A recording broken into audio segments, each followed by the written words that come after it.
Ladies and gentlemen, the long awaited, highly anticipated conversation with the current holder of the Class 3 Girls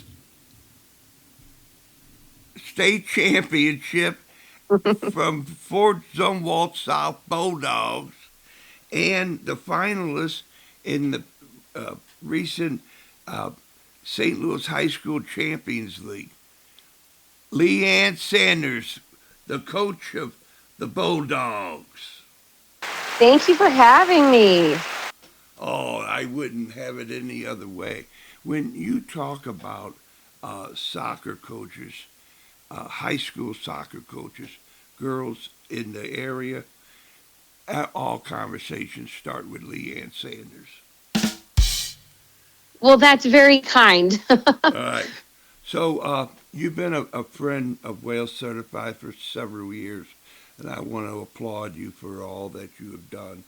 Uh, you have always given me the insights of the BullDogs, and you keep going. You build a program. You always incorporate the underclassmen and the so forth, and you build a community. And so, hats off to you, and thank you for doing your homework.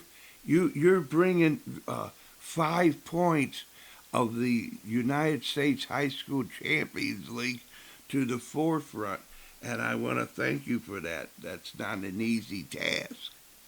Oh, you're welcome. I know. Giving me homework over the summers, it's tough. It's a tough ask. Oh man. Well, you know that I know that you know.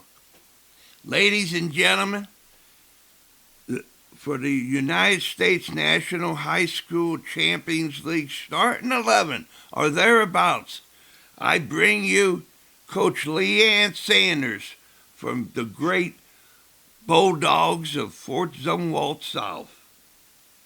Thank you. Well, you're on, Okay. sister. All right. So I was assigned 5 points from High School Champions League. So I'm going to start with probably my favorite part of High School Champions League, which was the opportunity to play against teams and players that you typically would never play against. So, we're out in the over the river St. Charles area, and a lot of times in our schedule, we get a lot of teams from that particular area. And so in the Champions League, you're randomly assigned a pool, and this past season, we had Parkway West, we had Marquette, we had Timberland. So two teams in particular, Parkway West and Marquette, that we usually don't have on our schedule. So to have that opportunity to play against different teams, and you don't know who it's going to be, until the pools are drawn. So I think it's really important. It's really nice to see a lot of times after games. You'll have club coaches that come out and watch, and other people that'll come out and watch, and the girls will take pictures afterwards with their club teammates from, teams from across the region. So just to be able to have them play against different people, I think is excellent. And I think in particular, this past season, we had 4 female coaches in our pool. And I thought that was a really cool experience to kind of, see 4 excellent role models for these girls kind of get together and be able to play against each other. So that's probably my favorite part about Champions League. There you go. There you go. And the only way you get women coaches is by hiring them. Hire a For sure. woman. Yeah, that's the only thing that's stopping you. I mean, I know. you know your X's and O's, sister. And I think I honestly, on my staff, we have 6 coaches, and out of the 6, 5 of them are females. And then I've Wow. got my assistant Tyler, who grew up in a house of sisters, so he truly knows how to deal with the women around him. So my second point kind of falls directly from my first one.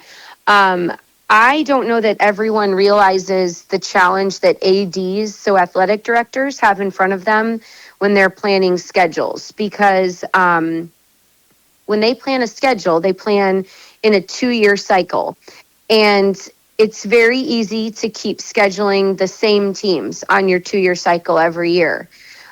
So when you do have a good new kind of team, a breakout year, and I would say that was back in 2021 for us, it is very difficult to build a strength of schedule that matches your team. You have to reach out to a number of different schools. They have to be willing to possibly travel a little further. So Champions League has allowed for that to happen for teams that are kind of, up and coming, new and exciting teams. And I think for them to be able to automatically have 3 strong games on their schedule, it changes the whole dynamic. I think it's absolutely incredible. Wow. And you got to be a champion in order to be involved in the drawing for the Champions League.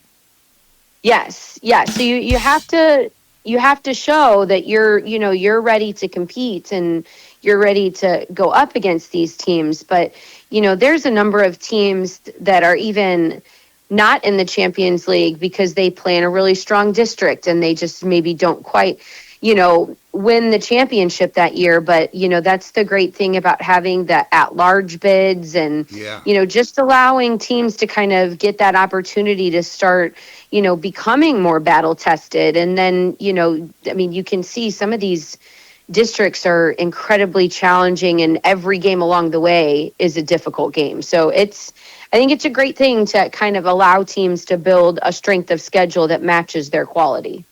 I've never heard it put that, the strength of schedule. Wonderful. Okay, go at it.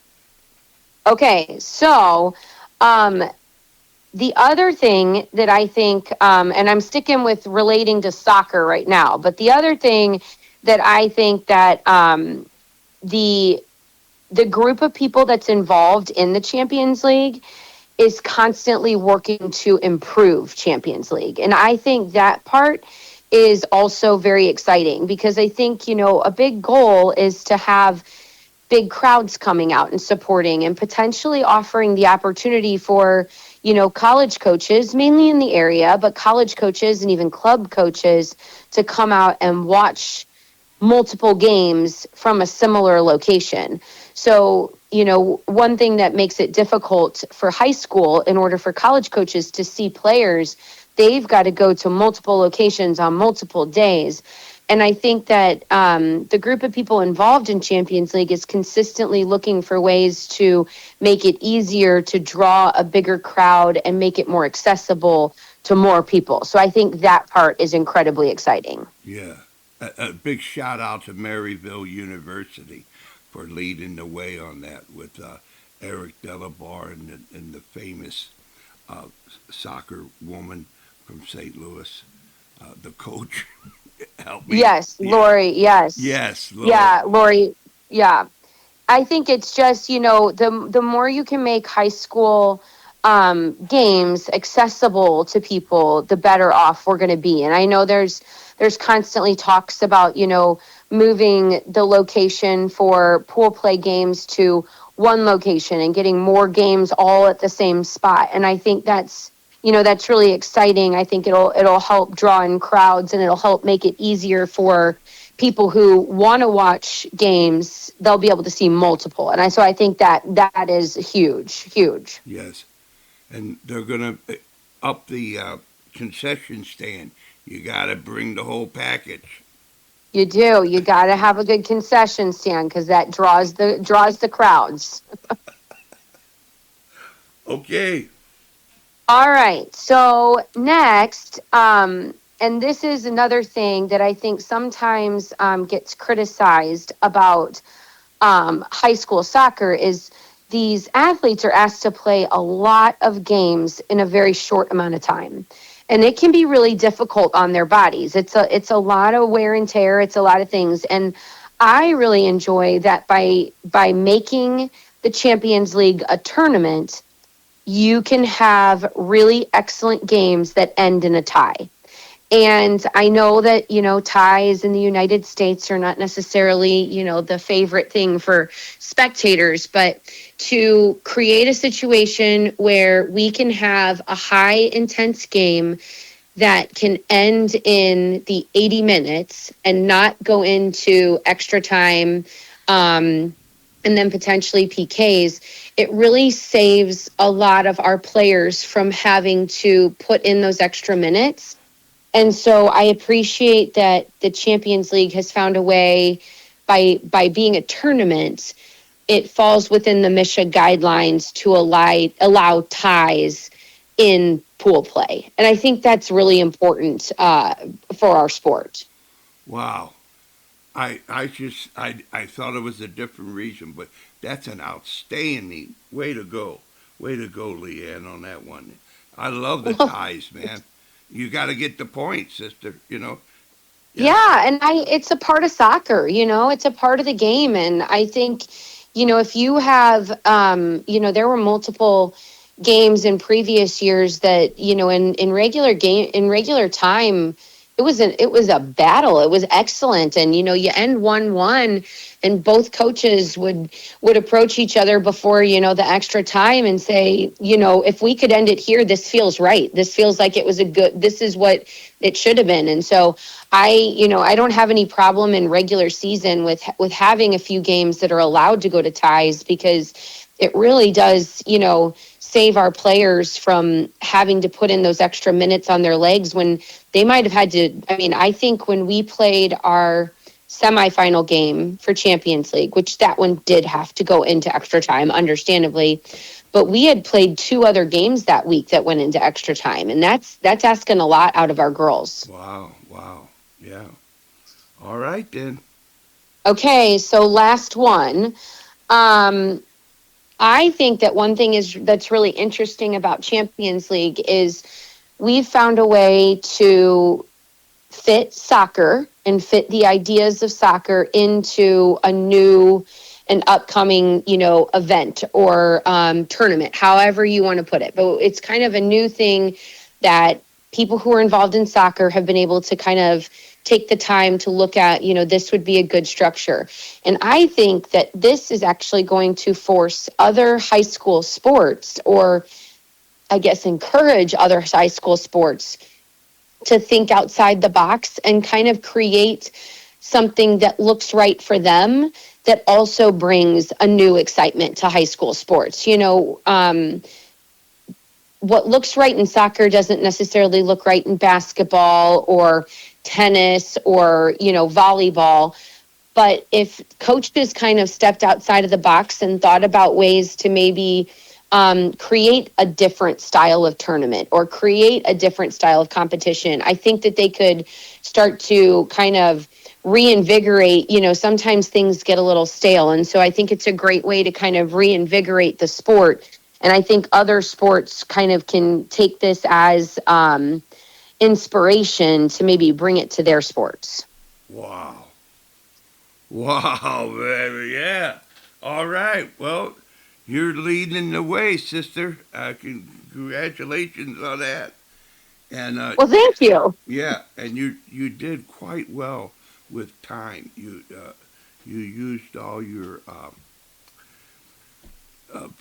talent to be able to be concise, and I tell you, so you know that I know that you know, you're getting a well certified. Thank you. You're starting 11. You're the top of the class. Way to go, sister. Thank you. Okay, well, there we have it, ladies and gentlemen. The insights of a coach, a high school soccer girls coach in the St. Louis area, and a member, a proud member of the United States National High School Champions League starting 11 or thereabouts with Coach LeAnne Sanders from Fort Thank Zumwalt. you. All right, LeAnne. I'll download it, upload it, and send it out to you. Great. Thanks so much. Bye bye.